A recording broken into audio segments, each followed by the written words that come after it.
তবে কি গদি নড়ে গেল ভারতের প্রধানমন্ত্রী নরেন্দ্র মোদীর? মাঝরাতে ফেসবুকে এসে দেশবাসীর উদ্দেশ্যে একটি বক্তব্য দিয়েছেন ভারতের প্রধানমন্ত্রী নরেন্দ্র দামোদর দাস মোদীজি। চলুন দেখে আসা যাক তিনি কি বলেছেন। फ्रेंड्स, मैं जानता हूं कि पेपर लीक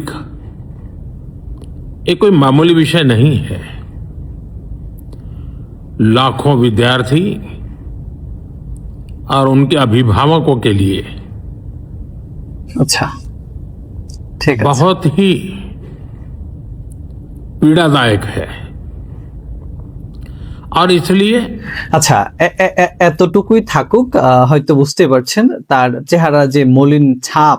আমরা দেখেছি যে সরকারের বিরুদ্ধে ছাত্র জনতা আন্দোলনে নেমেছে সেই সরকার টিকতে পারেনি। মূলত ভারতের শিক্ষা ব্যবস্থাকে কেন্দ্র করে এই আন্দোলন, প্রশ্ন ফাঁসের বিষয়কে বিতর্কিত এই কাণ্ডকে নিয়ে শিক্ষার্থীরা শান্তিপূর্ণ আন্দোলন করলো। সেখানে আসলে বর্বরতার একটা দৃষ্টান্ত দেখায় মোদিজির যে সরকারের যে পুলিশ আছে তারা, এবং পুলিশ অতর্কিত হামলা চালায় শিক্ষার্থীদের উপর।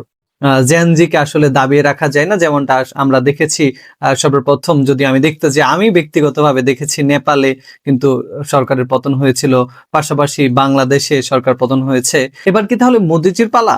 মোদিজি কি শেষমেশ ভারত ছেড়ে পালাতে হবে? আসলে জানি না।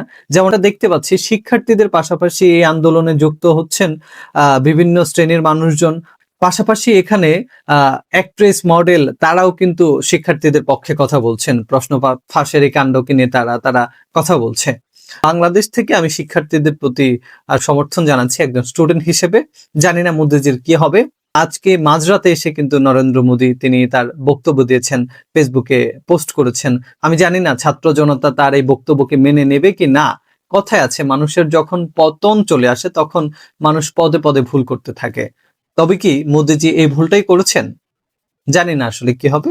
বাংলাদেশের ছাত্র জনতা, বাংলাদেশের জনতা কিন্তু ভারতের এই ছাত্র আন্দোলনের পক্ষে আছে এবং ছাত্র হিসেবে ওই দেশের ছাত্র জনতার পক্ষে তারা সমর্থন দিচ্ছে এবং মিছিল করছে এবং সেই মিছিলকে উজ্জীবিত করার জন্য কিন্তু তারা কাজ করছে। এখন দেখা যাক কি হয়। জয় কি ছাত্র জনতার হয় নাকি নরেন্দ্র মোদীর হয় জানি না। ছাত্র জনতাকে তারা দাবিয়ে রাখতে পারবে কিনা। তবে ইতিহাস সাক্ষী ছাত্র জনতাকে দাবিয়ে কখনোই রাখা যায় না। ছাত্র জনতা যখন জেগে ওঠে, মোদী সরকারের চোখে মুখে যেই ভয়ের ছাপ দেখতে পাচ্ছিলাম, যে হতাশার ছাপ দেখতে পাচ্ছিলাম, সেটা দেখে আমার নিজেরই ভয় করছে। জানি না ছাত্র জনতার এই আন্দোলনে মোদী সরকারের কি পতন হয়, সে কি স্বেচ্ছায় পদত্যাগ করে নাকি ভারতবর্ষ ছেড়ে সে অন্য দেশে পালিয়ে যেতে বাধ্য হয়। জানি না কি হবে। তবে ছাত্র জনতা যেটাই করছে সেটার পক্ষে বরাবরই সমর্থন থাকবে, কারণ ছাত্ররা সবসময় সত্যের পক্ষে থাকে, ন্যায়ের পক্ষে থাকে। শুভকামনা।